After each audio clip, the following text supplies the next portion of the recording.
Muito bem, muito bem, muito bem. Nós estamos começando mais um podcast Marcão Careca aqui pela 91,7. A Paiquerê, que fica na frente do Lago Igapó, na frente ali do Yacht Clube. Linda, maravilhosa, repaginada.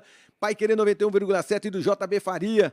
E é essa Paiquerê, essa estação, essa comunicação, essa FM que neste momento, mais uma vez com um podcast muito bacana produzido aqui na agência Marcão Careca, nós temos um tema para lá de especial, muito importante, dependência química. Olha só, sintomas, tratamentos e causas. Aqui eu poderia colocar até sinais, né? Porque mais do que tudo isso, um sintoma, tem um sintomazinho. Mas acho que antes do sintoma vem alguns sinais por aí. Eu vou aprender com esses mestres aqui. Depois vem os sintomas, os tratamentos e as causas. Como convidados e convidadas, eu tenho a Márcia Camacho Corder. Corder ou Corder? Corder. Corder? Nossa, errei duas vezes. Corder. O que é Corder? É chique? O que é? Divisa da Itália com a França. Ah, é? Aquela região. A divisa da Itália com a França, da Corder? Olha que bacana, se fosse um pouquinho para lá, Corder, um pouquinho para cá. Que legal, que nome chique. Psicóloga clínica especializada em clínica psiquiátrica, psicanalítica da UEL. Voluntária do PAI, que é o Programa Amor Exigente. Vice-presidente da FEAE, que é a Federação Amor Exigente, coordenadora do Grupo de Sobriedade de Amor Exigente de Londrina. Márcia, bom dia, muito obrigado por você estar presente, viu? Bom dia, prazer, Marco, estar aqui. Que legal. Essa oportunidade. Que bom. Família, então, metade chique desse jeito? Bacana esse nome, né? Corder. É do meu marido, né? Esse sobrenome. Que legal, que legal. Muito bem. José Carlos Camargo, psicólogo clínico, especialização em saúde mental pela UEL, início de trabalhos em clínicas de tratamento de dependência química em São Paulo em 91, como conselheiro em alcoolismo, consultor em dependência química e qualidade de vida em empresas a partir de 92 em São Paulo, psicoterapeuta a partir de 2007 já em Londrina, psicólogo clínico voluntário do Centro Social Coração de Maria. Bom dia, José Carlos Camargo. Bom dia, Marcão. Prazer estar com vocês. Que maravilha, muito obrigado, meu amigo. Mas você é paulistano? Eu sou paulistano. Inclusive, vivi muito no Butantã, na Rua Camargo, viu, João Paulo? Oh, que legal, vocês eram vizinhos. Isso, frequentei muito o Butantã, Rua Camargo, lá nos anos 60. Você é nascido em São Paulo, capital? Nascido em São Paulo, capital. Qual bairro? Pinheiros. Eu sou do Ipiranga. Ah, certo. E você tem cara de corintiano também? Não, agora Não? São Paulino. Ah, Estou tentando ser londrinense. Não, mas aqui tem que ser o seguinte, você pode ser corintiano e tubarão. Você pode ser palmeirense e tubarão. Tem que ser os dois, a camisa tem que ser as duas. Marcão, eu sou pé vermelho hoje. Pé vermelho. Fui Você tá adotado muitos por anos aqui, né? Londrina, estou desde 99. Você se sentiu adotado pela cidade? A cidade adota bem, não adota? Adota e eu adotei também, porque logo as ruas como São Paulo, Maceió, Higienópolis, tudo, eu me senti em casa assim, né? Oh, que legal, muito Gosto bem. muito. Seja bem-vindo sempre. Muito obrigado. Nós somos muito cosmopolitas, essa cidade é muito agradável para isso, né? Karine Pinheiro Ferreira, enfermeira, especialista em dependência química, especialista em saúde mental com ênfase no CAPS. Atua no CAPS Cara, você atua no CAPS há 12 anos? Cara, passou a cidade inteira na sua mão. E responde pela coordenação há 4 anos. Faz parte do COMAD, que é o Conselho Municipal de Política sobre Álcool e Drogas. Karine, que legal, cara. Você é de Londrina? Eu sou de Londrina. Nascida aqui?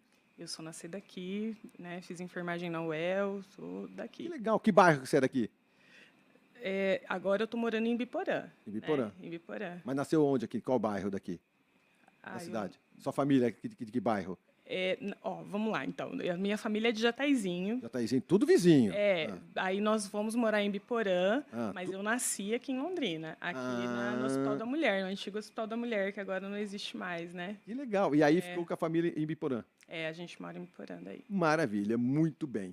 Também eu tenho por link Sabrina Presman, psicóloga, membro do Conselho Consultivo da ABAD, que é a Associação Brasileira de Estudos do Álcool e Outras Drogas. Sabrina, você está falando de onde, Sabrina? Eu estou falando do Rio de Janeiro. Acho que hoje Rio de Janeiro. Se quiser falar com sotaque, a gente aceita. Somos aqui a maioria paulistanos, mas a gente aceita. Não tem como não falar com sotaque, eu não conseguiria, né? Você é nascida Sem aí? sotaque. Você é nascida aí? Sou nascida e criada, carioca da gema, flamenguista. Flamenguista. Muito bem. Daqui a pouquinho nós vamos conversar a respeito de o que o Brasil pensa sobre isso. A gente vai ter aqui orientações locais, né, estaduais e também nacionais. E tenho também João Paulo Becker Lotufo, doutor em pediatria pela Universidade de São Paulo, representante da Sociedade Brasileira de Pediatria nas ações de combate ao álcool, tabaco e drogas, responsável pelo Núcleo de Combate ao Uso de Drogas por Crianças e Adolescentes na SPSP, membro da Comissão de Combate ao Tabagismo da Associação Médica Brasileira, diretor clínico do Hospital Universitário da USP, responsável pelo projeto antitabágico do Hospital Universitário da USP, responsável pelo projeto Dr. Bartô e os Doutores da Saúde, projeto de prevenção de drogas no ensino fundamental e médio. Cara, esse cara vai lá na criançada, hein? Desde pediatria. João Paulo, bom dia, bom dia. Você está falando de onde? São Paulo? Eu estou em São Paulo, Butantã, e agradeço aí a indicação da Biade para estar aqui com vocês, batendo esse papo. Maravilha, então. Então vamos começar desde o início.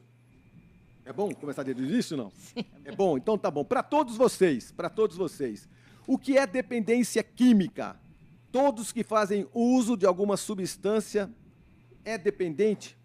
O que é uma dependência química? Começa como? No cigarro? Começa no pai molhando a chupeta do filho numa cerveja?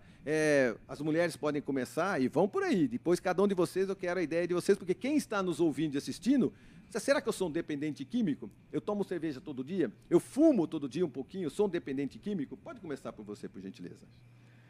Olha, a dependência química é um transtorno, né, por um uso de substâncias psicoativas e álcool e drogas e que causam danos, né, por uma dependência mesmo, por uma impotência em ter um controle sobre é um transtorno.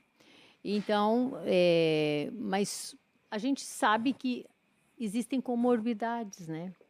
As comorbidades, o que é? O que veio primeiro? A dependência química, ele se tornou um dependente químico por uso de uma substância, ou tinha algum transtorno que levou ele a isso, ou o uso potencializou o transtorno. Então, tem todas essas questões aí que são bem complexas. A dependência química é um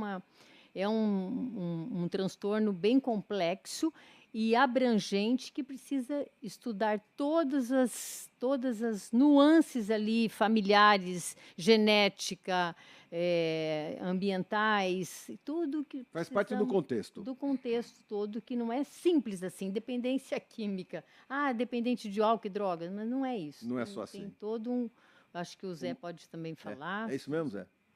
Bom, esse termo dependência química é um pouco questionável. Por quê? Dependência química é como dizendo assim que aquela pessoa depende do químico, mas nem todos dependem mesmo do químico. Eu vou dar um exemplo. Há muitos anos atrás, em São Paulo, eu trabalhei numa clínica lá na Vila Serena, enfim, e eu entrevistei o rapaz, ele foi para a internação, e fui entrevistar a irmã. Não existia crack na época, e ela falou: Zé, eu não sei como é que meu irmão cheira essa porcaria. Ele me deu para experimentar um dia. Nossa, o meu coração bateu no pescoço, eu senti calafrio, eu fiquei agitado, eu não dormi, perdi a fome. Veja, todos os relatos dela, todos esses sintomas, eram de ordem do sistema nervoso autônomo, ou seja, é um mal-estar, não existia nenhum prazer. E ela sofreu com aquilo. Ela sofreu com aquilo. A mesma dosagem no irmão dava prazer. Isso, exatamente. É claro que a dopamina, a aceleração, dá uma certa sensação de prazer, enfim. Mas é como se a mesma molécula química saturasse a ela, não aguento mais, e suturasse a ele. Suturou algum buraco, alguma falta, percebe? Entendi. Então, é por isso que a gente tem que ver a singularidade de cada um. Então não adianta ler um livro para todo mundo, é particular. Particular, tanto que nos nossos atendimentos, mesmo desculpe, é preciso ver o que representa não só aquela molécula química, como é que ele significa o prazer que ele está sentindo, né? Enfim, então nem todos desenvolvem. Né? A mesma opinião sua, Karine? Eu complementaria um pouquinho, né? Que eu falo assim, que a dependência química ela vem por definição assim, né? Tem várias definições, na verdade, mas a que eu acho mais legal é aquela que, na ausência da substância, você tem sintomas, né? Então, quando você Então, você tem a frequência do uso, né? Então, você usa com uma certa frequência, com uma certa quantidade, né? Você sempre tem que aumentar essa dose para poder ter o mesmo efeito, né? Eu costumo brincar com os pacientes que ninguém fica dependente de coisa ruim, né? Cada pessoa tem um gosto realmente, né? E a gente só vai descobrir quando realmente a pessoa experimenta. Ninguém tem uma estrela na testa falando assim, ó, você não experimenta que você vai ser dependente, você até pode experimentar que você não vai gostar. A gente não tem essa percepção.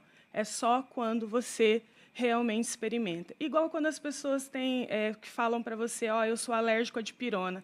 Como que ela descobriu que é alérgica à dipirona? Ela tomou dipirona, passou mal. Entendeu? A mesma coisa com a dependência, né? A substância, a grande maioria das coisas tem pessoas é que dessa se livram mesma mais forma. fácil e tem pessoas que ficam mais dependentes. Eu falo assim, que a pessoa que sente prazer, né? E eu falo que daí tem aquela questão cultural, né? Vamos lá, o álcool. Hoje você vai em qualquer festa, né? Quantas festas a gente vai que não tem álcool, né?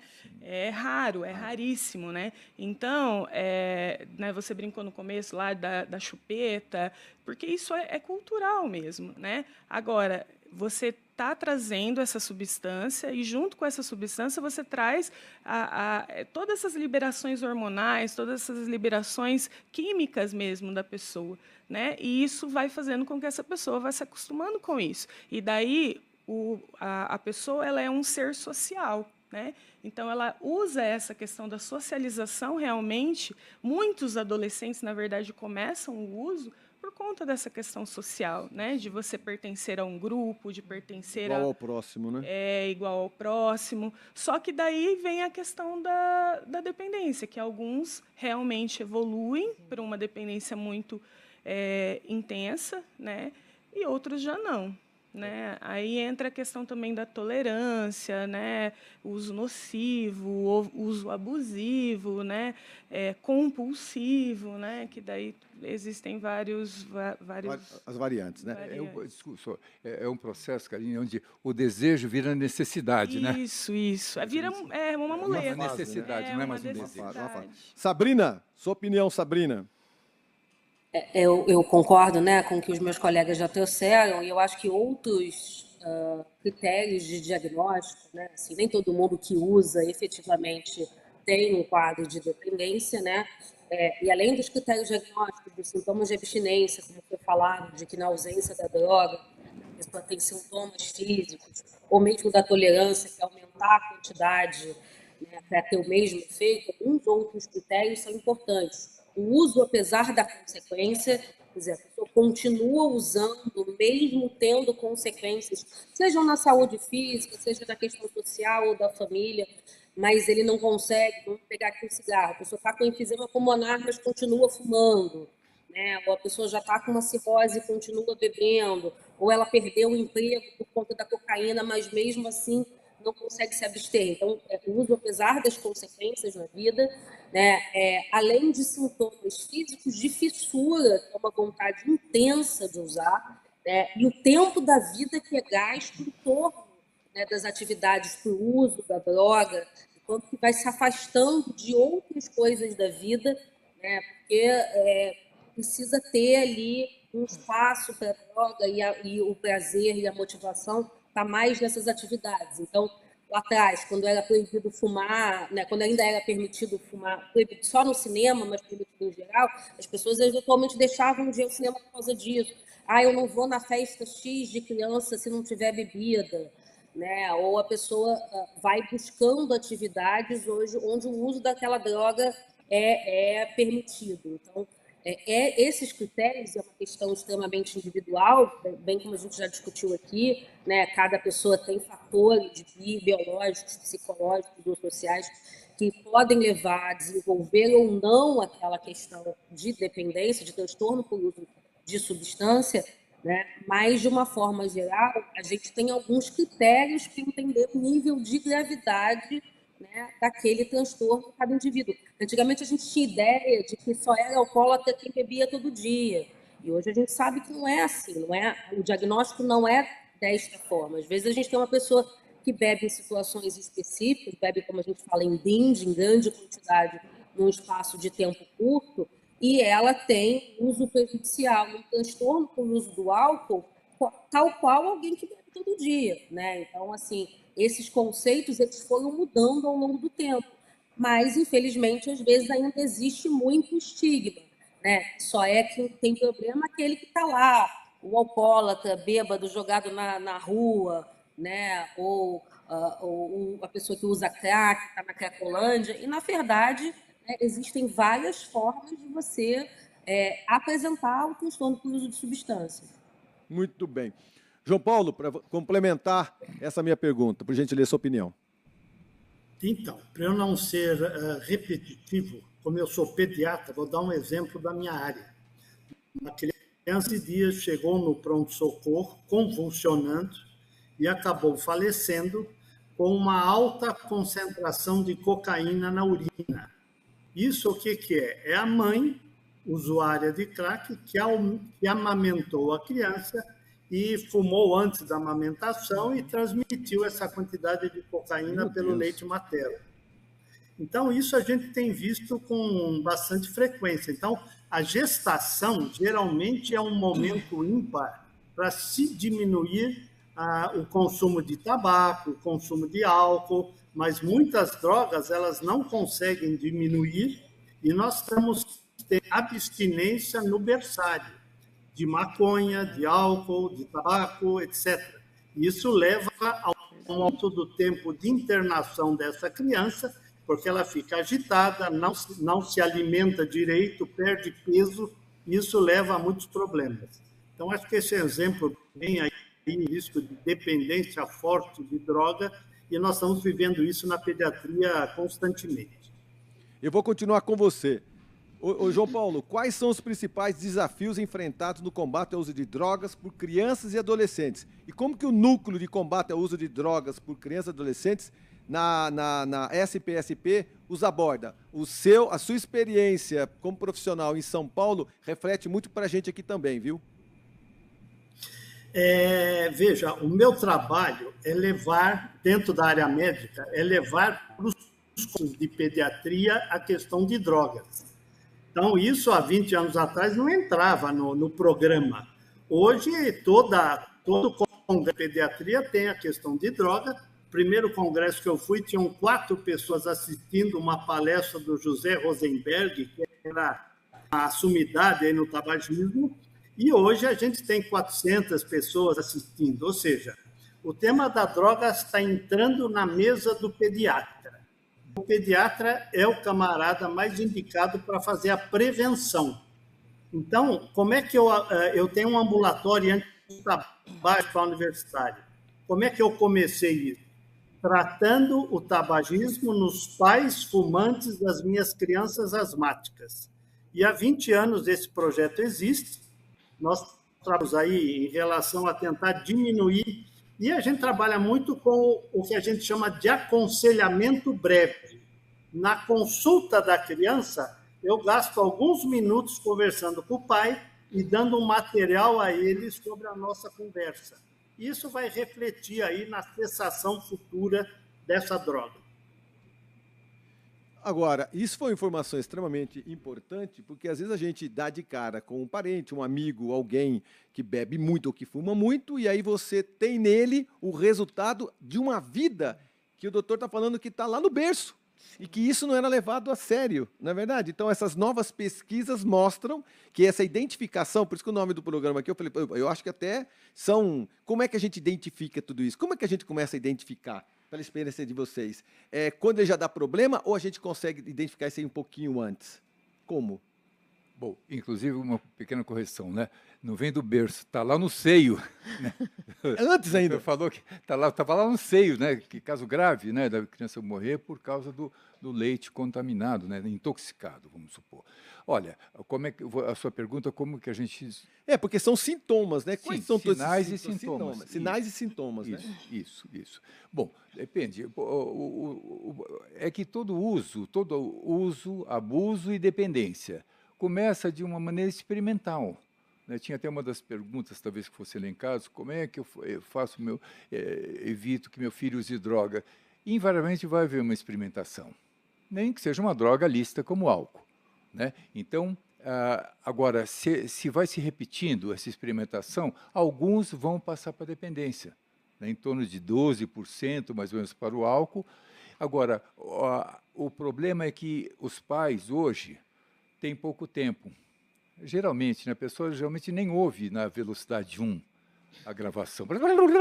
É 1,5 ou 2. Né? Não tem tempo. Meu filho, mamãe agora está ocupada, a mamãe está saindo. Então, inclusive, o olhar da mãe, já dizia Winnicott, que é colega do doutor, era pediatra e psicanalista inglês, o olhar da mãe, o filho, o primeiro olhar, junto com a primeira mamada, já é importante. Né? A mãe é tudo, o olhar pode refletir, olha, eu sou legal, entende? De uma maneira muito primitiva. Então, os primeiros sinais devem ser detectados em casa. Né? Então, porque pais atentos vão dar atenção. Pai, desliga o jornal. Para de fazer o que está fazendo. Desliga a novela. E fica um pouco mais colado com o filho, né? Você está assistindo o jogo, pai. Não faz mal. O que você tem é importante. Senta aqui do meu lado. O que está vendo? Você não está legal? Você está meio triste hoje? Isso é aí que a criança começa a se sentir importante para as pessoas mais importantes da vida, que são os pais. Entende? Não use drogas na adolescência. Puxa, mas se não começou a valorizar, criar, construir um bem-querer, uma autoestima lá atrás, essa criança vai querer se aliar. Se me aceitarem no grupo dos malucos, eu vou, estou dentro. Exato. Né? Quer dizer, no grupo da família que é careta, nele não foi aceito. Não é valorizado, não é elogiado. Um elogio, sincero, dos pais. Né? Eu tenho queixas no consultório de pacientes que não recebiam do pai elogio, só piadinhas.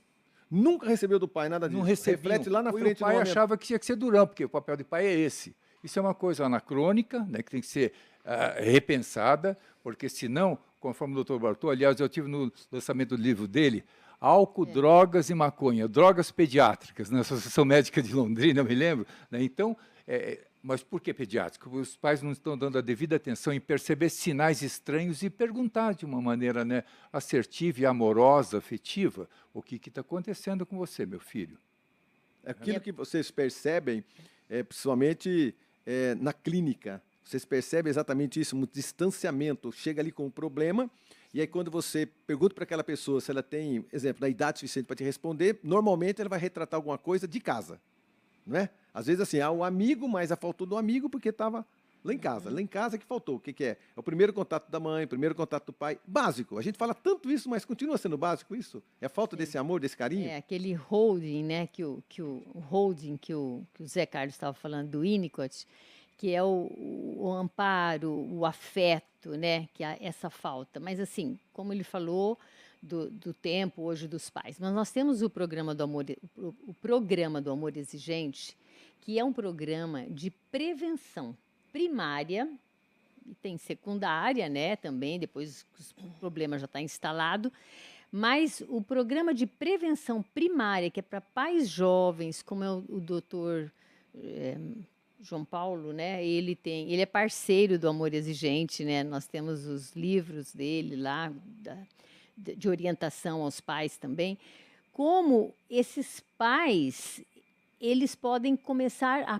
prevenir para que antes que coisas ruins aconteçam, como é o livro da dona Mara Silva, que é a nossa presidente de honra do Amor Exigente, que cofundadora com o Padre Haroldo do Amor Exigente. Antes que coisas ruins aconteçam lá na frente, a prevenção. Só que nós não temos cultura de prevenção. Nós só vamos correndo atrás do prejuízo. Depois que aconteceu, vamos ver o que a gente pode fazer. Mas o Amor Exigente tem o programa que tem sustentado nos 4 pilares, que é 12 princípios básicos. Cada mês nós trabalhamos um princípio. Começa lá em raízes culturais. Minha família, quais são as minhas raízes, quais são as minhas inclinações, minhas tendências, como é que a nossa família funciona, a base. Começa de lá já, para você se entender, você se perceber e ver o que é que você precisa mudar, o que você tem que descartar e o que você pode dar continuidade. Então, são 12 princípios básicos que se vão norteando, vão dando direção para você, para uma nova educação, para um novo conceito de educação familiar. Depois, 12 princípios éticos, que é o respeito, a dignidade do outro, da pessoa humana. Depois, a espiritualidade pluralista, que nós não temos vínculo religioso, mas nós respeitamos as diferentes crenças ali. Nos tratamos com os diferentes de forma respeitosa. E a responsabilidade social, que eu recebi desse programa, eu vou fazer pelo outro, para uma sociedade melhor, eu vou contribuir.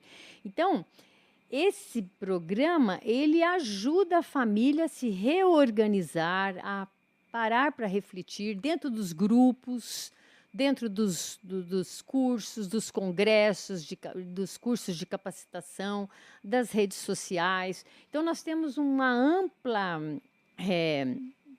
metodologia ali do grupo que amplia muito as possibilidades dessa família prevenir, como o doutor João Paulo falou, que começar lá com orientação, porque está todo mundo com pressa, todo mundo correndo e não consegue parar. Porque são dois tipos de comunicação. Primeiro para os pais, né? Sim. Ô, João, porque a minha pergunta para você vai ser: quais são as estratégias mais eficazes para prevenir o uso de drogas entre crianças e adolescentes, na sua opinião? Para mim, eu sou leigo, mas são dois tipos de comunicação. Primeiro, você faz a comunicação para a família, para os pais, para as pessoas mais adultas, enfim, e depois você tem que fazer para aquele que já é um dependente. Porque se ele vai ler um livro careta, um papo careta, ouvir conversa careta, ele não vai adotar.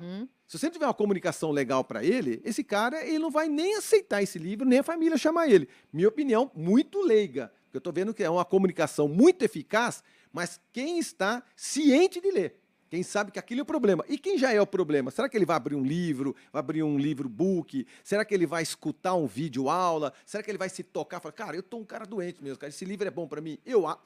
Minha opinião pessoal. Ô, João, essa faz parte da estratégia ter comunicação diferente, tanto para a família como para aquele que já é dependente? Com certeza. Veja, eu como pediatra tenho que trabalhar na... Então, o pessoal me pergunta, quando você deve começar a conversar com as crianças sobre droga? E eu respondo, é intraútero. Por quê? Porque se a mãe fuma, isso já está fazendo um efeito no cérebro do feto. Se a mãe usa maconha, a mesma coisa. Todo mundo sabe que idade que eu posso começar a beber. Seria 21 anos, porque o cérebro se desenvolve até os 21. Agora, imagine o desenvolvimento cerebral de um feto em contato com a droga. Então, a coisa tem que ser muito mais precoce. Então, já a experimentação de droga começa dentro de casa, ela não comemora. Então, se eu tenho pais fumantes em casa, eu tenho 50% a mais de chance de uso de drogas nessas crianças. Se eu tenho pais que bebem em casa, eu tenho 25% a mais de chance de drogas nessas crianças. Então, e como se falou, nós não temos a cultura da prevenção. Então, nós temos que fazer os pais, por exemplo, pararem de fumar, beberem com mais moderação, vamos chamar assim, né? Para que a criança não entre numa história dessa. Então, isso é muito importante. Então, a prevenção, para mim, é quase tudo. E, a nível governamental, você atua muito na Cracolândia, onde o indivíduo já está lá com um monte de problemas. Exatamente. E nós temos que aumentar o conhecimento do risco das drogas, que isso é conhecido. Você pergunta por droga que faz menos mal. Ele vai falar álcool e maconha. Só que ele desconhece o efeito lesivo cerebral da maconha, que é irreversível.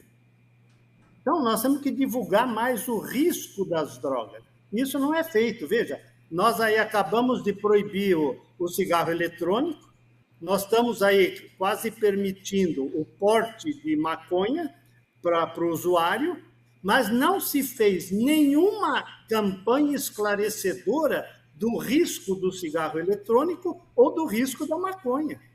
Isso é um absurdo. Exatamente. Estou imaginando o que a gente vai falar já no próximo bloco. Estou saindo por um breve intervalo comercial e eu quero citar exatamente isso. O que é permissivo em ações sociais, que é normal, não é? O cigarro eletrônico, que todo mundo está dizendo, não, isso é normal, cara, que indústria pesada essa para mostrar para todo mundo que isso não faz mal nenhum, né? E aquilo que o doutor falou, que lá na frente, depois, a gente vai fazer o seguinte, mas foi liberada a maconha porque ela tem fins medicinais. Então, tudo isso a gente discute daqui a pouquinho, no próximo bloco. A gente já volta aqui pela 91,7 com o assunto drogas, lícitas, ilícitas, sintomas e causas. Não sai daí.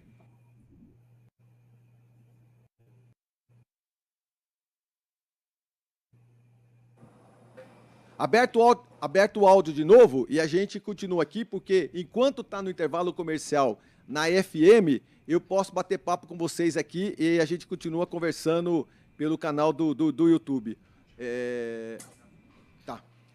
Que eu ia falar para vocês. Você percebeu que a primeira pergunta já fez com que a gente fosse caminhando bem no assunto.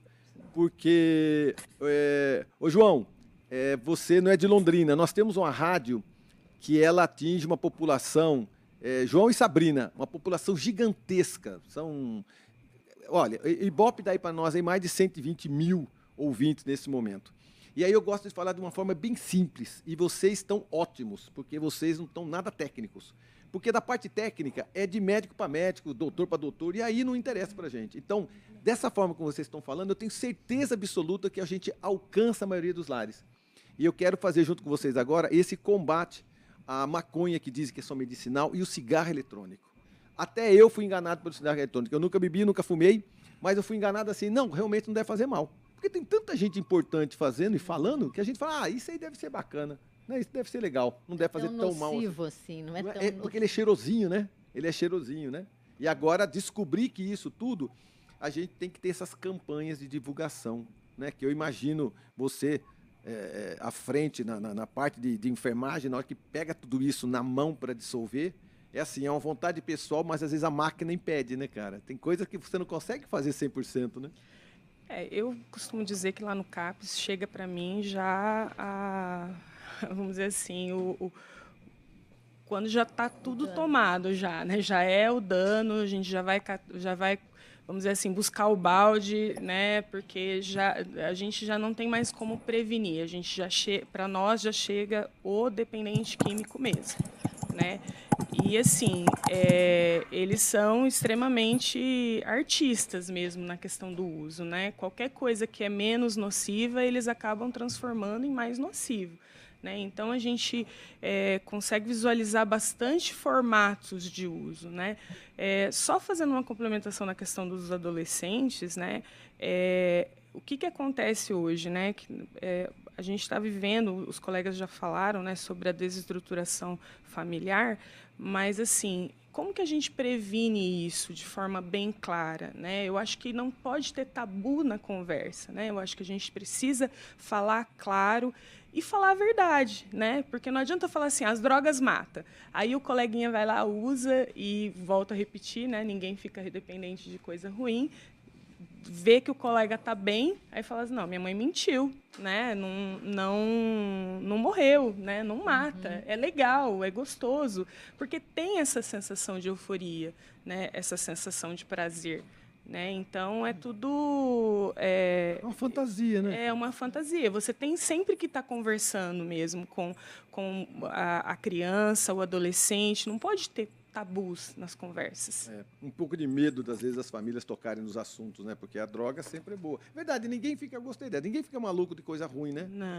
Ninguém fica ruim, dependente. Né? Fica legalzinho, né, cara? Fica legalzinho e tal. E aí o primeiro, né? Isso porque a gente não falou sobre anfetaminas, balinhas e tal. Cara, porque isso, cara, isso invade qualquer festa. E tem de monte, né? E tem gente, eu já aprendi isso, tem gente que pode tomar todo dia e resolve a sua vida tranquilo, vai embora para casa. E tem pessoa que não consegue e aí vira um doente mesmo, tadinho. Aí é alcoolista, né? É alcoolista. Vamos começar, vou botar. Tá bom, sim?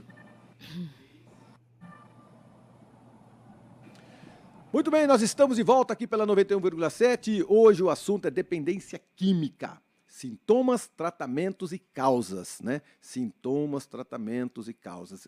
E aí eu posso voltar ao assunto a respeito desses tratamentos. E aí, diretamente lá de São Paulo, o João Paulo falou, cara, e aqui a gente tem um campo de prova para qualquer tipo de teste, que é a Cracolândia. Né? Quem é do resto do Brasil não conhece o que é a Cracolândia. Né? A Cracolândia, vista de longe, já é um campo de guerra. De perto, então, é o retrato de uma sociedade muito maluca, porque ali tem profissionais liberais, ali tem grandes profissionais que não voltam mais, você entendeu? Tem gente que tem muito dinheiro que está ali. Londrina né? também.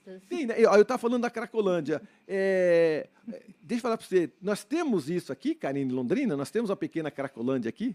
Não, a gente não tem Ou está espalhado? Eu falo que não é uma Cracolândia, a gente não tem um local específico que fala assim, ó, todo mundo vai para lá e tal.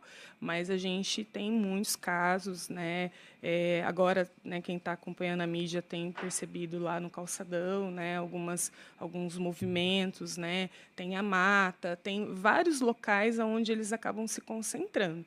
Né? Mas essa realidade de comerciantes, universitários, né? A droga ela não tem classe social, não tem cor, ela atinge todo mundo. Né? Na verdade, ela atinge a população de forma geral. Né? Eu falo que o que leva uma pessoa a usar a substância ela é multifatorial. Né? São vários fatores que fazem com que ela vá buscar a droga.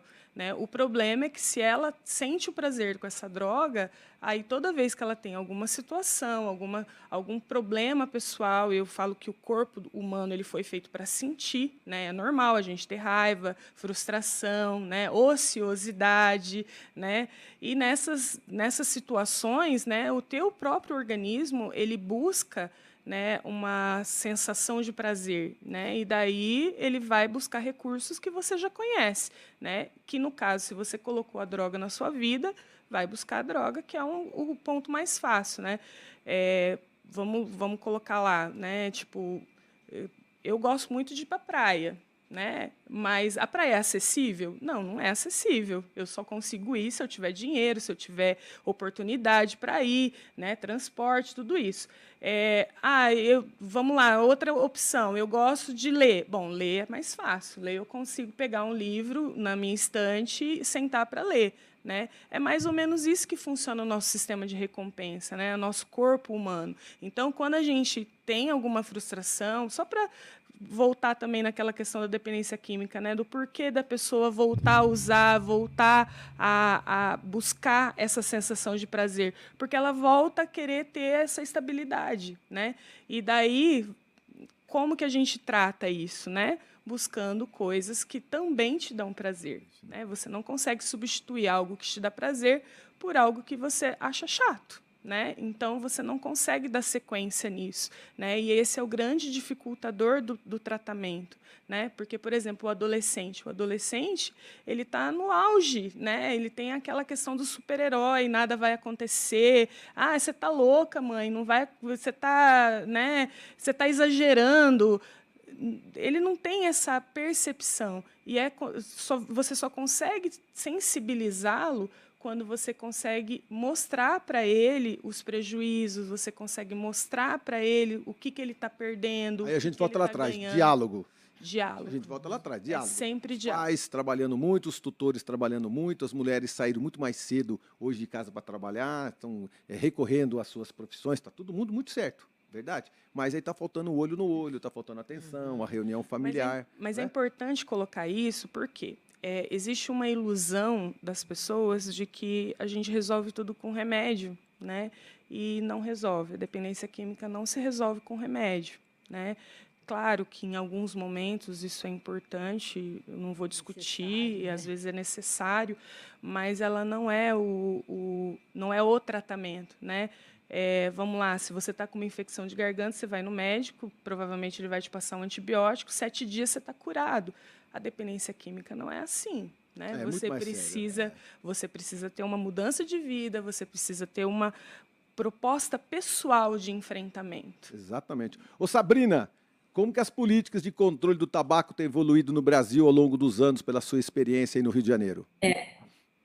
Excelente pergunta. Eu ainda vou pegar assim, uma carona nessa discussão, né? Que a gente estava falando um pouquinho da percepção de risco, né? Como muitas vezes, quando a pessoa não tem a percepção do risco que aquela droga causa, isso acaba aumentando a chance dela vir usar. Então, quando a gente fala de prevenção, e a gente falou bastante aqui, né, da prevenção individual, né, da família, desde lá, né, de antes do neném nascer, né, ao longo da vida, Mas a gente também tem que entender que a prevenção ela deve ser feita na sociedade e com a implementação de políticas públicas. Assim, o Brasil, por exemplo, no tabaco, como você falou, ele é um dos maiores países reconhecidos com políticas públicas de tabaco. Para você entender mais ou menos em número, em 1989, a gente tinha quase um pouco menos de 40% da população fumante. Hoje a gente tem menos de 8%. Né? Como é que se diminuiu? O que aconteceu ao longo do tempo? Começa lá atrás, se tinha uma percepção, acho que todo mundo aqui lembra daquelas propagandas maravilhosas, né? Do cigarro, do cowboy, dos esportes radicais, passava uma percepção através da publicidade, propaganda, que a sociedade foi comprando, de que fumar era chique, era bonito, era glamuroso, né? E não tinha uma percepção de risco. A própria propaganda dizia, escolha esse que tem menos teor, e eles iam enrolando a gente com estratégias, né, para que a gente não percebesse a gravidade daquilo, e demorou muito tempo, inclusive porque muitas vezes as doenças tabaco-relacionadas elas, né, aparecem a longo prazo, para que a gente realmente entendesse que aquilo que era vendido, que não tinha risco, que trazia, né, prazer, glamour, etc., não era o que de fato a conta que se pagava. E além de todas essas estratégias que a gente já conversou, da prevenção, do diálogo em casa, a prevenção ela teve que acontecer na nossa sociedade, porque a gente precisava mudar a percepção da população sobre aquele produto que era uma droga, né? Então, assim, o que aconteceu com o tabaco? A gente teve a proibição de publicidade e propaganda de uma forma geral, a gente teve proibição de fumo em ambiente fechado, pautado no fato de que não fumar, mas conviver com a fumaça do cigarro também aumenta os riscos, né, de câncer de pulmão, de infarto. Passou a ter advertência no maço de cigarro, com aquela mensagenzinha, e ao longo do tempo... Ou seja, uma campanha maciça, né? Você tem muitas ações de políticas públicas, né, aumento de imposto, para que se tenha esse efeito, né? E agora, a gente foi super bem sucedido, e agora a gente volta a uma epidemia que parece que a história está sendo recontada, porque lança um novo produto, porque a indústria perdeu muitos fumantes, né? Porque mata 50% das pessoas que fumam, porque as pessoas pararam de fumar com o conhecimento e a percepção, né, de fato do que acontece. Então, eles lançaram uma nova produto com as estratégias antigas, né, tentando convencer a gente, e convenceu que aquele era uma inovação, que era moderno, que o eletrônico não fazia mal. E aí a juventude, que já achava fumar ruim, fora de moda, voltou a achar glamourizado. E aí a gente voltou ao cenário, né, da década de 50, em que o tabaco está voltando. E vamos viver isso com a maconha, que tem uma percepção de risco também, que as pessoas começaram a já, mas o cigarro faz não, mas a maconha não, né? Então, deixo aí aberto para a gente falar um pouquinho da importância da sociedade como um todo, da proibição. Não pode ter eventos culturais. A gente viu o show da Madonna aqui semana passada, patrocinado por uma cervejaria, né, que passa essa mensagem na juventude, do prazer, e a gente o dia inteiro vai aprendendo, né, vendo todas essas propagandas que, mesmo que diretamente sejam proibidas, estão cheias de influenciadores, né, que fazem os seus posts fumando seus cigarros eletrônicos, bebendo a sua bebidinha. Aí entra o influenciador digital, seguido por milhões, dando um mau exemplo. E que a pessoa nem percebe que é propaganda, acha que é o comportamento dele mesmo, e aí mais ainda... Tá na moda. Aí o cara tá com um relógio bom, um carro chique e fumando o eletrônico, ponto. Parece que a vida dele é ótima, né? Isso aí. Ô Zé, é isso mesmo? Essa percepção de risco é importante. Inclusive, eu queria desviar um pouquinho e falar das empresas, a responsabilidade das empresas. Em 2000, eu trabalhava numa clínica em São Paulo e a Samarco Mineradora era conveniada. Eu fiquei 3 meses indo lá, às vezes ia eu e mais um médico, ia eu mais uma assistente social, fazer um trabalho sobre tabagismo. Foi um trabalho muito bonito. A gente passava ao lado daqueles piscinões lá, infelizmente aconteceu aquela tragédia. Mas a Samarco teve um trabalho muito bonito, justiça seja feita, tabagismo. Então, eu acho que as empresas Aqui, acho que essa cultura aqui no Paraná é menos presente, mas as empresas em São Paulo, grandes empresas, Avon, Johnson & Johnson, enfim, sempre tiveram programas de dependência química, depois de qualidade de vida. As empresas têm que também tomar rédea, porque elas têm uma população, uma responsabilidade, porque o funcionário, justamente, a empresa tem um poder quase coercitivo. Quantas vezes chegava uma assistência social de Furnas, por exemplo, com um funcionário para internar? Então, as empresas podem participar mais, né? E agora, quanto à maconha, tem que ser lidado com muito cuidado, muita ética e muito fundamento científico. Por quê? Isso é uma opinião pessoal. Eu já atendi pessoas, pacientes com outros transtornos, os sintomas, né, de neurose, enfim, mas que estavam usando óleo essencial de maconha para dores crônicas terríveis, né, e até alguns transtornos paralelos que o óleo essencial prescrito e muito bem, com qualidade e tudo, né, melhorou os sintomas. Então, uma coisa é, porque se uma mãe vai discutir com o filho, e ele entra um pouco nesses sites de pró-maconha, pró-cannabis, ele vai ganhar dela tranquilo nas argumentações, né? Ela precisa assim, se informar bem, às vezes num grupo de amor exigente, nas palestras, com esses convidados, com essas pessoas parceiras de amor exigente, para se informar, fundamentar. Agora, por quê? Porque está um problema a maconha. Maconha medicinal. Não é. Uma pessoa que fuma maconha, o doutor sabe disso, a minha colega de São Paulo, ela está ingerindo benzeno. Tem estudos que dizem que a maconha é mais cancerígena que o cigarro. Então, fumar maconha não é medicinal. Agora, CBD, algumas combinações de CBD mais THC são medicinais, sim. Mas aí tem que ter investimento mesmo. Não é justo que tem mães que a criança tem 40 convulsões por dia e passou a usar o óleo de maconha e caiu para 5. Então, isso tem que ser até investido mesmo, né? Tem que ser feito com muito critério, multissetorial. Vai entrar a medicina e outras, a neurologia, enfim, a farmacologia, enfim. É uma pesquisa que está sendo feita ainda também, né? Ainda. Não é nada definitivo, 100% definitivo, né? Não tem, mas como é que algo se torna conclusivo, definitivo? Com estudos e com investimento em ciência. Tem que haver mais investimento em ciência, né? Porque cientistas bons nós temos, mas por falta de investimento vão para outros países. E aí, para o John Hopkins, lá nos Estados Unidos. Né? E é uma discussão... Ô, João Paulo, é uma discussão mundial a maconha, né? É uma discussão mundial, né, amigo? Veja, eu colocaria o seguinte. Eu fui fazer uma palestra num congresso de medicina legal pelo CFM e tinham lá 400 advogados. E antes de mim foi falar um promotor, um desembargador, que foi quem assinou para uma família, a primeira família lá usar o tal óleo, plantar maconha e produzir o tal óleo da maconha. E depois, quando ele acabou, ele mostrou um vídeo daquela mãe falando que ele tinha sido o anjo que caiu do céu. Porque a filha tinha uma doença neurológica espástica e ela melhorou com o uso do canabidiol, etc. E foi uma comoção, porque acendeu a luz da plateia e a menina estava lá. E ela saiu andando com dificuldade, eu vi gente chorando ali de emoção.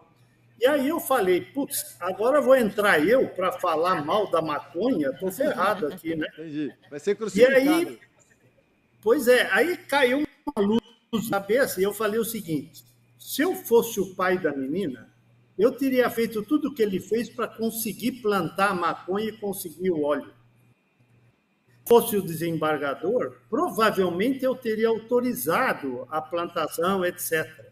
Mas só que eu sou pediatra. E eu estou atendendo num consultório pediátrico surto psicótico por uso de maconha. Então, nós temos que separar as coisas. Sim. Maconha medicinal é um termo horroroso que confunde a cabeça do jovem. Então, ninguém fala, por exemplo, morfina. Vem da mesma planta que vem a heroína. E ninguém fala em heroína medicinal ou papoula medicinal. Você fala de morfina. Então, vamos usar os termos corretos nessa história, porque na cabeça do jovem a maconha entra aí como sendo medicinal. Isso não é verdade.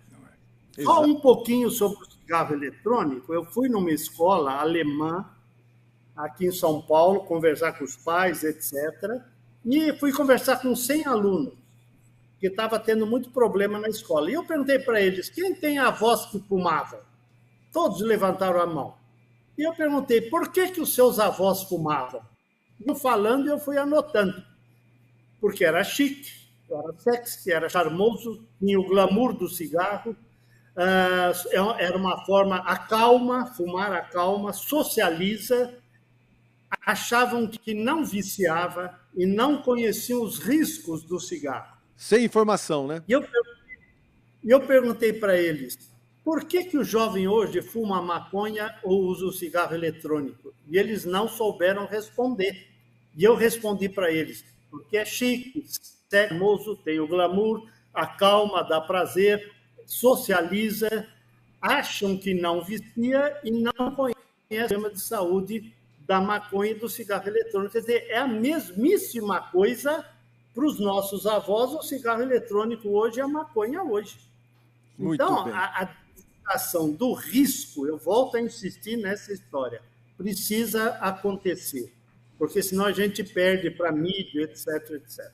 Muito bem. Estamos saindo para mais um breve intervalo comercial. A gente já volta aqui pela 91,7 e o nosso assunto é dependência química. Estamos aprendendo cada vez mais com esses baita professores, né, esses profissionais que estão nos orientando cada vez mais e nós precisamos, cada vez mais, sermos orientados.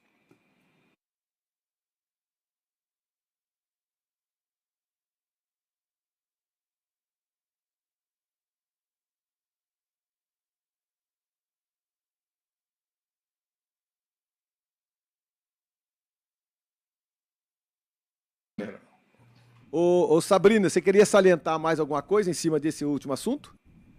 Não, o Lutufo acabou trazendo um pouco do que eu ia falar, porque eu não estava falando de CBD ou de medicamentos à base de substâncias que vinham, né, da planta maconha. Uma coisa é usar maconha, a droga, e outra coisa são medicações que são feitas à base de substâncias que tem ali. Então, assim, o termo maconha medicinal, ele foi criado, inclusive, para confundir a sociedade e trazer essa diminuição de percepção de risco, como maconha, como remédio. Então, era um pouco nisso ali que eu queria, mas o Lutufo foi, assim.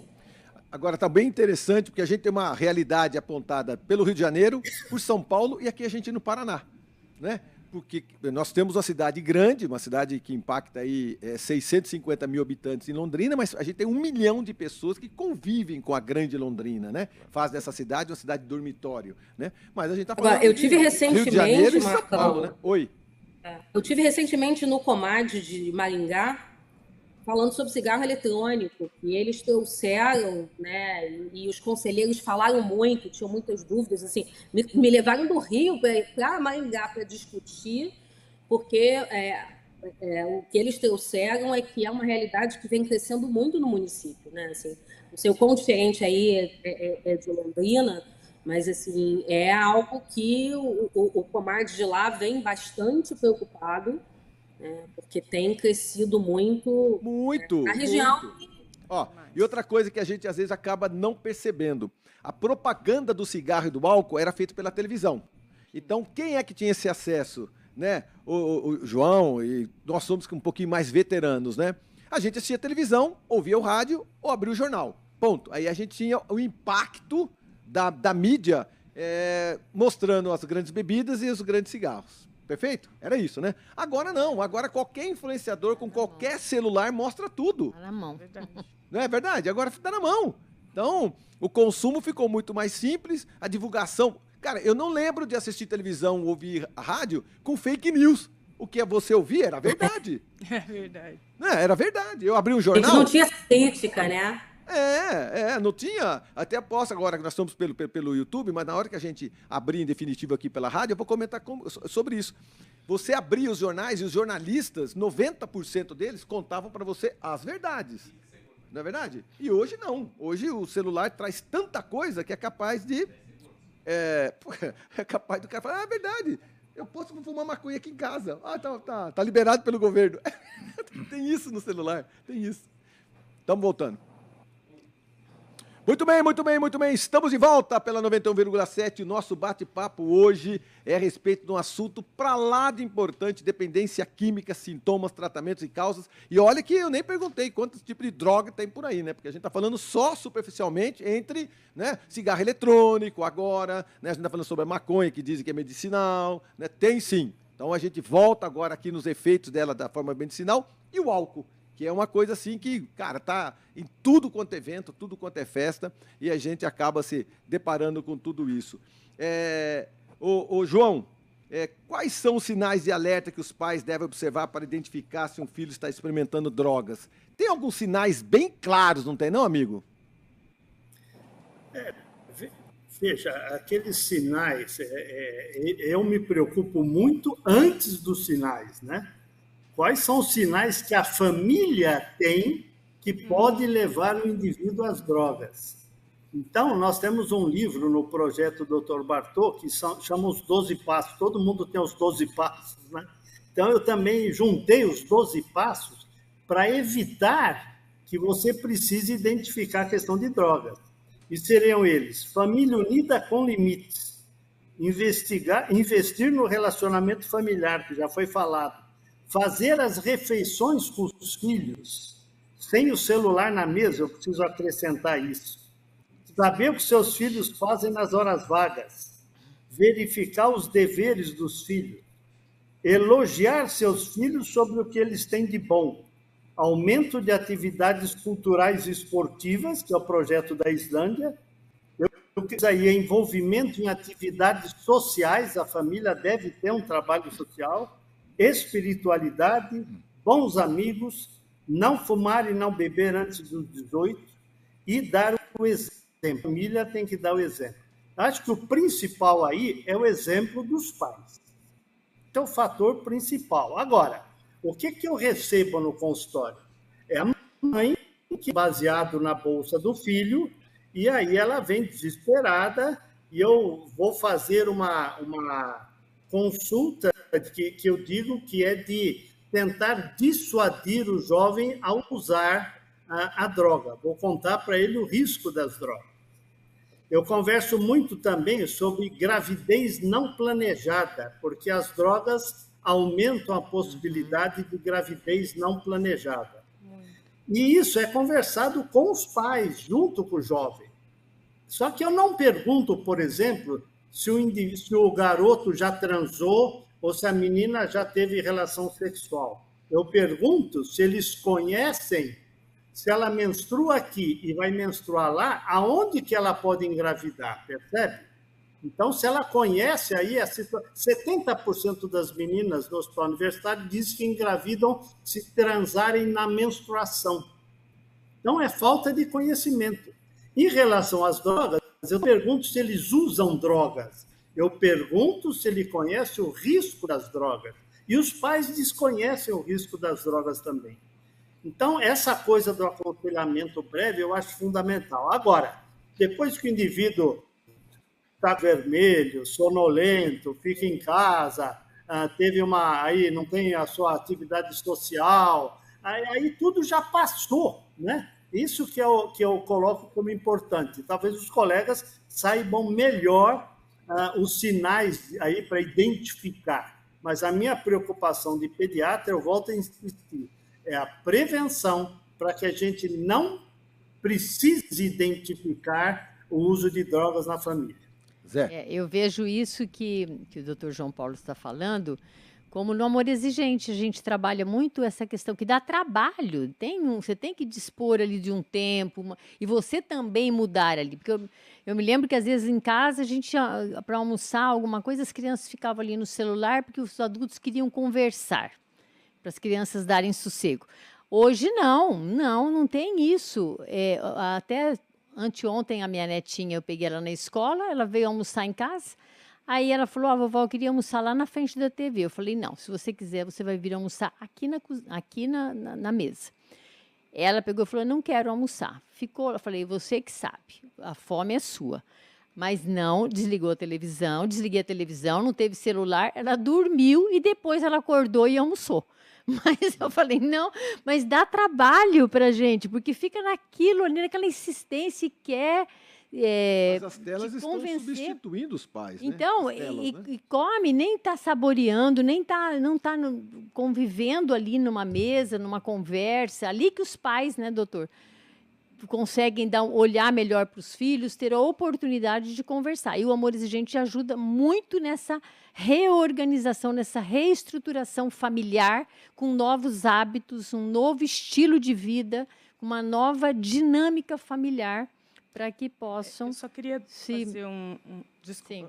Terminou? Pode Eu falar. só queria dar um reforço, assim, que a sequência disso, né, que o CAPS-AD, ele já está com o dependente químico, é o adulto, é aquele que já está em uso. Aí fala, como que a gente convence uma pessoa dependente a usar? É também conversando, entendeu? É também expondo eles todos esses riscos, dá trabalho, entendeu? A pessoa que tem uma dependência não é fácil de lidar.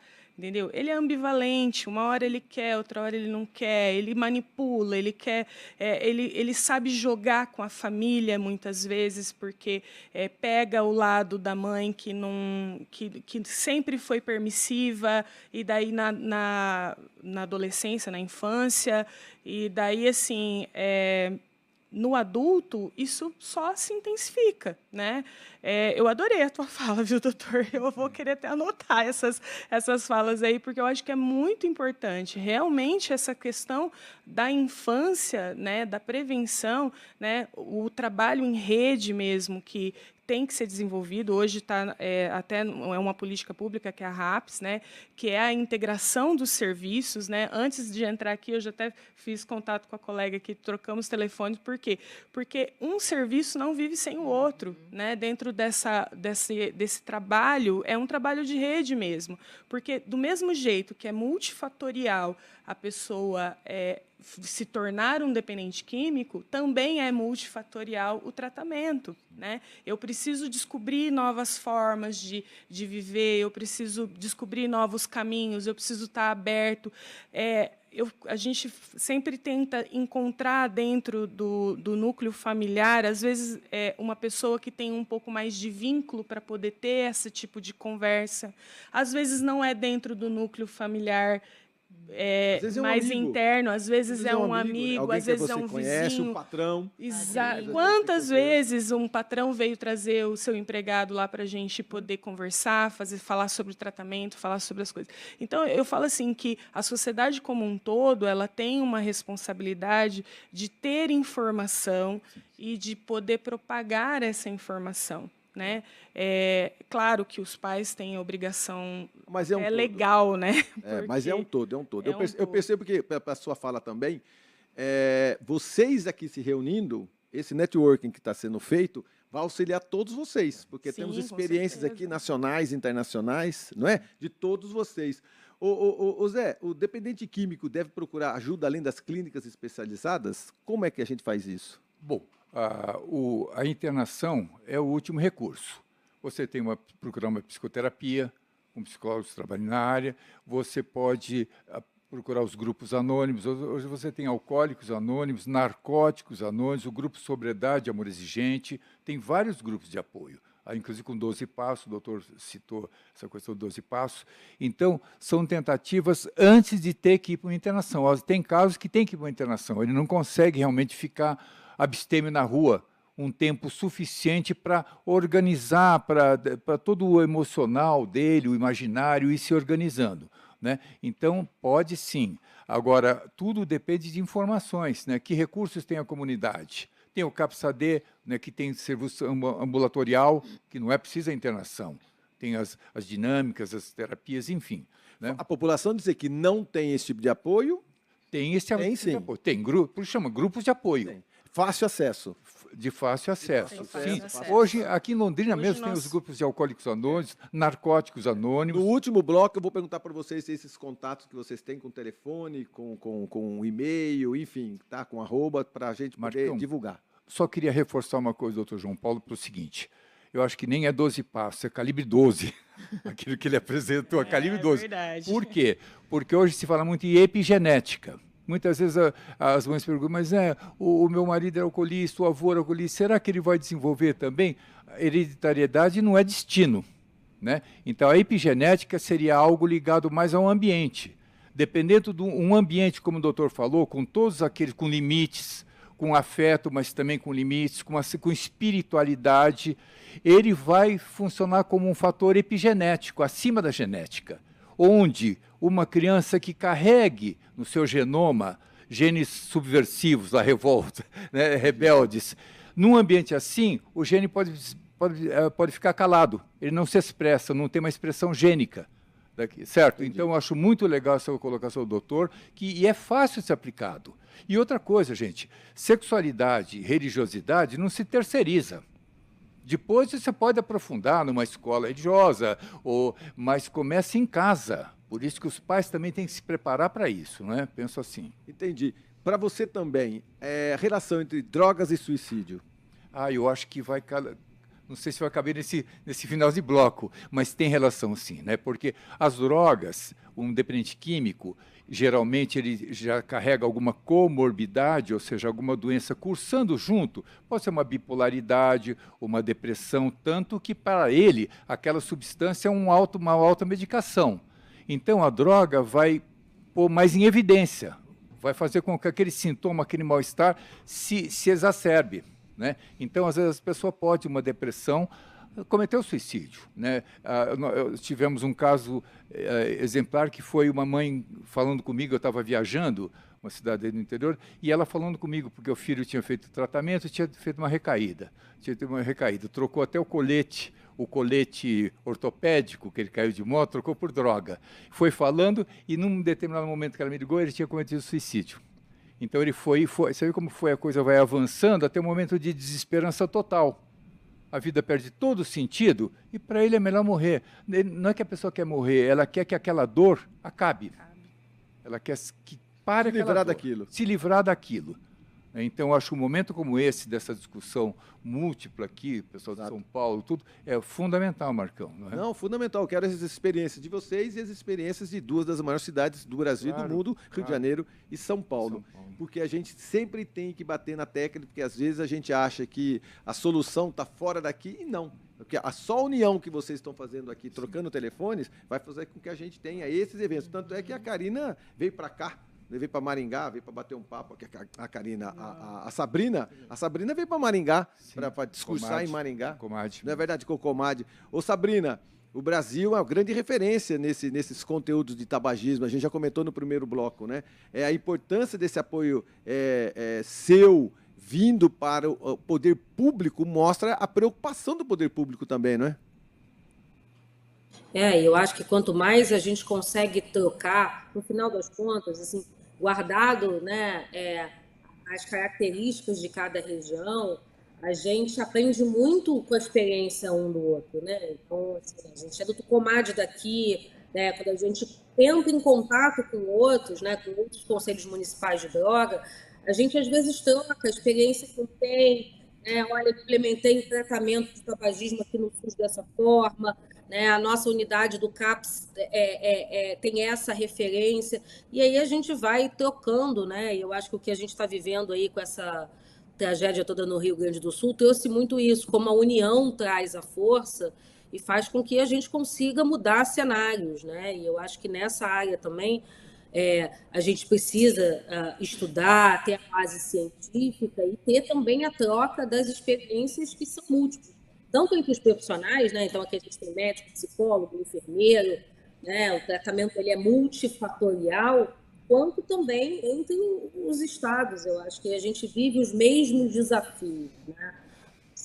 São os mesmos. A gente vai aprendendo um com o outro e isso faz toda a diferença. Exato. Nós vamos sair para um breve intervalo comercial e a gente vai continuar aqui para o nosso último bloco e o tema dependência química, sintomas, tratamentos e causas. E nesse último bloco eu quero salientar que cada um de vocês deixe contato, livro, referência, estudo, porque de nada adianta a gente levantar a causa e quem está nos assistindo e ouvindo fala, tá, e daí?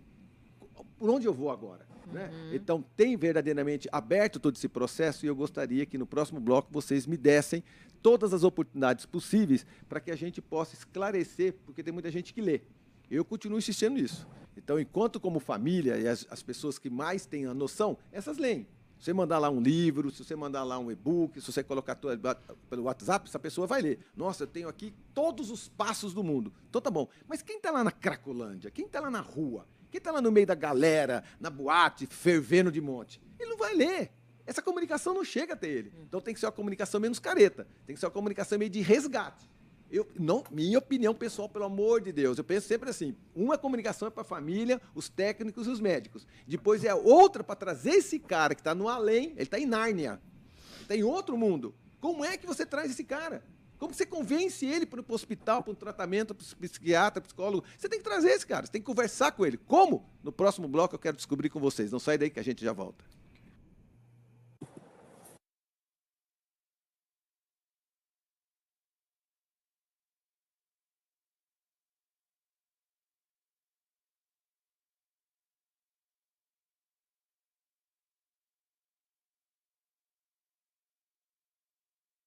Só, a gente vai abrir, tá? Tá. Mas você sabe Ok. que o tratamento é isso mesmo que você falou. Não adianta você pegar e colocar todo mundo numa sala, entendeu? O tratamento não é feito num consultório uma vez por semana, em 1 hora.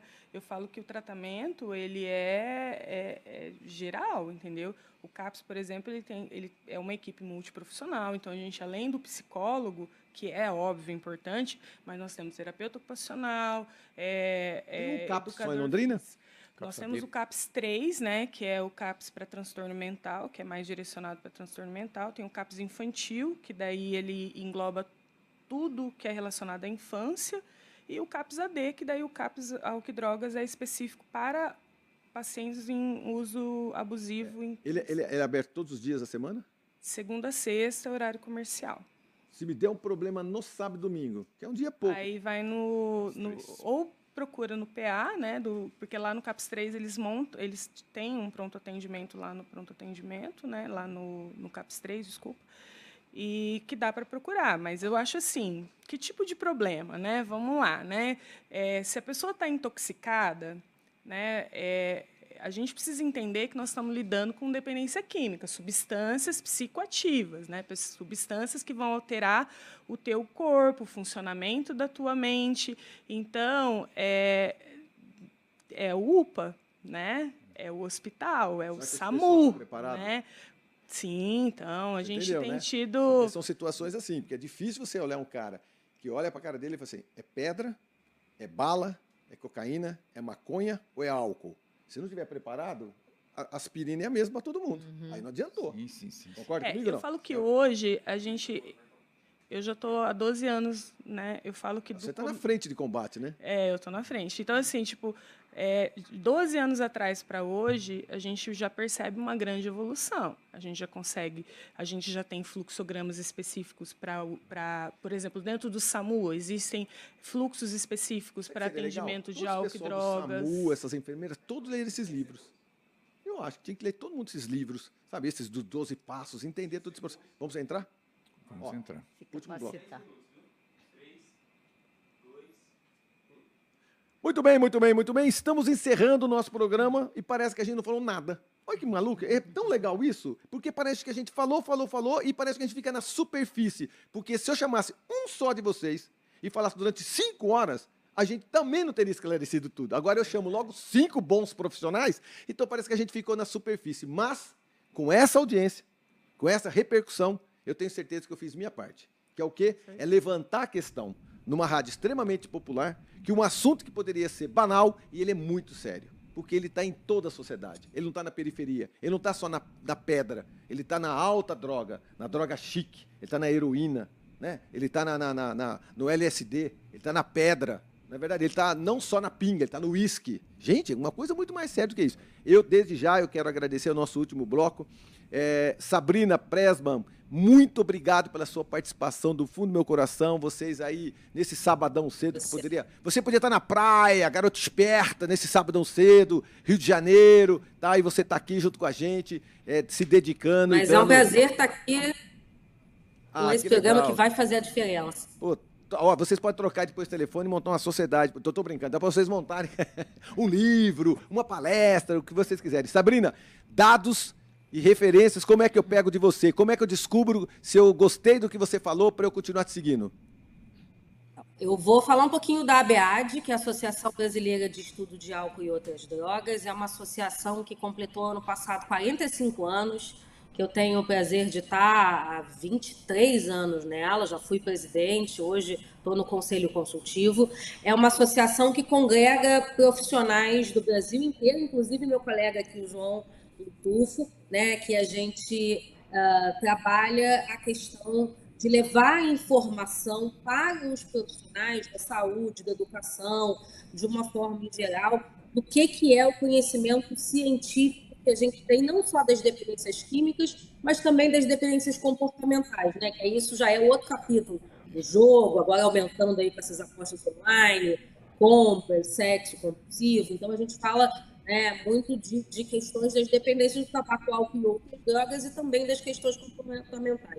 Então, a ABAD, ela promove eventos científicos, palestras, material educativo, e a gente também acaba fazendo esse trabalho de informação para a população. A gente tem um Instagram bastante ativo, @abad_oficial, ou o nosso site www.abad.com.br. Lá tem e-books gratuitos, até, como você falou aqui, de como implementar um programa de dependência de drogas em empresas, a gente tem lá. A gente tem material sobre cigarro eletrônico, a gente tem no Instagram sempre publicação de pessoas que se recuperaram, dando exemplos do que aconteceu, de como fez. Então, de uma forma geral, trazer informações técnicas e científicas, mas traduzido para que chegue na população. Entendi, de uma forma mais simples. Que a gente melhore aí a abordagem da dependência química no Brasil. Maravilha. Sabrina, Sabrina, o seu @ no Instagram qual que é? É Sabrina Presman, tudo junto. Sabrina Presman. Sopinha de letrinha, né? Maravilha. Muito obrigado por você, viu? Muito obrigado. João Paulo Lotufo, muito obrigado, amigo. Muito obrigado mesmo. E eu gostaria dos suas considerações finais e o seu contato. Eu trabalho num trabalho que se chama Dr. Bartô e a prevenção de drogas. Dr. Bartô era um apelido meu quando criança. E, na verdade, se você abrir o site drbartô.com.br, você vai ter todo o material que a gente tem, que a gente faz e que a gente distribui. Esse aqui, por exemplo, é o livro 12 Passos, né? Que contei um pouquinho dessa história. E nós temos também livretos sobre o cigarro eletrônico, sobre álcool na facu. Temos aqui o narguilé, que é outra porcaria, e temos aqui o livreto sobre a maconha. Esse material todo a gente leva para escolas, leva para cidades. Eu tenho feito trabalho onde cidades me convidam. Era para eu estar agora, essa semana, em Lajeado, e nós mandamos 12 mil livretos desse para ser distribuído na rede escolar. E, infelizmente, perdeu-se todo o material com a inundação, mas a gente estaria lá trabalhando 200 professores da cidade a fazer o que a gente chama de aconselhamento breve nas escolas. Então, tem todo esse material. Nós temos no nosso site 5 vídeos que o professor pode passar antes da sua aula para discutir durante 2, 3 minutos aquele vídeo, fazendo a prevenção naquele momento. A prevenção tem que ser contínua e persistente. Não adianta eu ir à escola fazer uma palestra para os alunos. Prefiro conversar com os professores e estimulá-los a fazer um programa de prevenção que está no nosso site. Gratuito, você pode ler todo esse material no site. E tem ali também um caderno de sugestões de aulas para o Fundamental 2, onde são 60 aulas sobre o tema de drogas, mas dentro do currículo escolar. Entendi. Tudo isso está à disposição. E é interessante que quando eu vou às cidades, eu peço para falar também na Câmara de Vereadores. Por quê? Por isso é que legislam. Então, por que nós não temos mais propaganda de cigarro na mídia? Porque o Congresso Nacional, através do advogado que nós fizemos, ele acabou votando e proibiu. Agora, o álcool, por exemplo, a gente não consegue nada, nada. Mas os municípios podem começar essa batalha, como, por exemplo, fechar os bares às 11 horas da noite, ou alguma coisa desse tipo, que já foi feito com sucesso em alguns municípios. E é interessante que, quando eu vou conversar nas câmaras municipais, eu sempre ganho uma garrafa de vinho e uma caixa de chocolate. E sou diabético. Então, não compensa aí. Mas, na verdade, é estimular o pessoal a nos ajudar, porque a legislação forte caminha mais rápido do que a parte educacional. E nós estamos precisando disso em relação à maconha, em relação ao cigarro eletrônico e, principalmente, em relação ao álcool. O meu site, então, é o www.drbartot.com.br. Muito obrigado, querido amigo, muito obrigado mesmo. Zé, seus contatos para que as pessoas possam fazer uma pós-consulta com você e tirar as informações. Bom, Marcão, queria primeiro agradecer, né? Sobre fontes bibliográficas, desculpe, eu queria aproveitar a nossa colega do Rio, a Sabrina, por quê? Porque a BEAD é uma fonte de informações. Teve um livro recente, eu tive no último congresso, teve um livro excelente do Dr. Sérgio Paula Ramos e colaboradores e colegas, peguei autógrafo dele, conheci ele já, enfim, e eu tenho como fonte de informações, porque, por exemplo, eu como psicoterapeuta, eu tenho as minhas fontes na psicanálise. Freud usou cocaína há 11 anos, depois teve grandes problemas com coca. Ele escreveu um livro, Uber Coca. Agora, se você é Uber Coca aqui, não vai dar certo, né? Uber, né? Enfim, mas, então, é uma fonte, a BEAD, esse site da BEAD, e tem um livro muito importante, muito completo, da doutora Alessandra Dill, o doutor Ronaldo Laranjeira e outros colaboradores, Dependência Química, certo? Muito bom, eu tenho a primeira edição, já tenho a edição renovada, com CDs, tudo. Então, são livros que não é porque a pessoa não é técnica. Uma mãe pode ler, um pai pode ler para ter uma boa informação, né? São as fontes onde eu bebo. E quanto ao meu site, meu e-mail é zencarlospsi@gmail.com. E a Priscila, da sua equipe, tem mais informações, se alguém quiser falar comigo. Muito obrigado a todos e aos colegas do Rio de São Paulo. Muito bem. Márcia. Obrigada, agradeço aqui da oportunidade e gostaria de falar sobre o Amor Exigente, o site do Amor Exigente, né, como referência, que lá você vai encontrar vídeos com palestras, com informações bem simples, para chegar até os pais, as famílias, aos dependentes químicos, e dizer que o site é www.amorexigente.org.br e a sobriedade, os meninos que vão buscar ajuda, eles já são agentes de prevenção com os filhos deles. Pela experiência que viveram, pela consciência do problema, eles conseguem ser transformadores na vida da família deles. Então, eu tenho uma frase do Amor Exigente que fala: pais, acordem. Cada vez mais temos menos tempo para agir. Então, é isso que eu gostaria de deixar. Muito bem. Para encerrar, Karine, por gentileza, o seu contato. Bom, eu estou aqui representando o poder público, né? Que é o CAPS, ele é um serviço municipal, né? O CAPS dele está ali na Duque de Caxias, esquina com a JK, o antigo hospital ortopédico, né?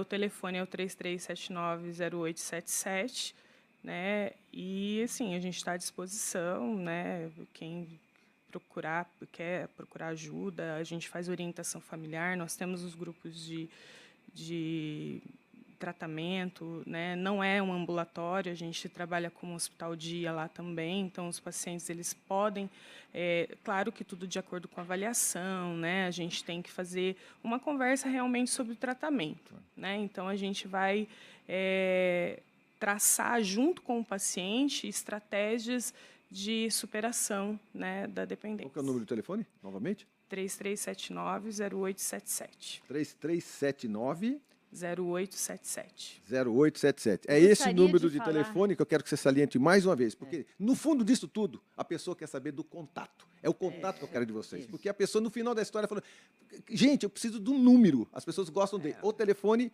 ou arroba. Então, no telefone do Poder Público hoje, para isso, é 33 790877. 77. É importante também só ressaltar o seguinte, tá?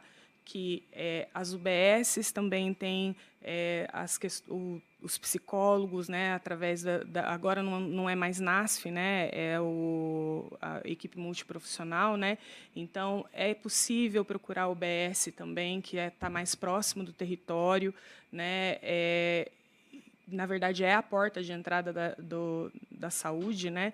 Mas, em casos de urgência, daí tem um 92, que é o SAMU, que eles também estão equipados para fazer qualquer tipo de orientação, especialmente em situações de crise, né? Que eu acho que é o que mais as famílias têm preocupação, né? O que fazer quando meu filho está louco, quando ele está quebrando tudo, quando está intoxicado, que não consegue responder. Então, eu acho que eu acho que mais o SAMU que é mais importante nesse momento, né? E daí o tratamento daí pode ligar lá que a gente faz todas as orientações necessárias. Só gostaria de falar que o grupo do Amor Exigente aqui em Londrina acontece às quintas-feiras, às 19h30, lá na paróquia Nossa Senhora Auxiliadora, na Dom Bosco, na rua Dom Bosco, 55.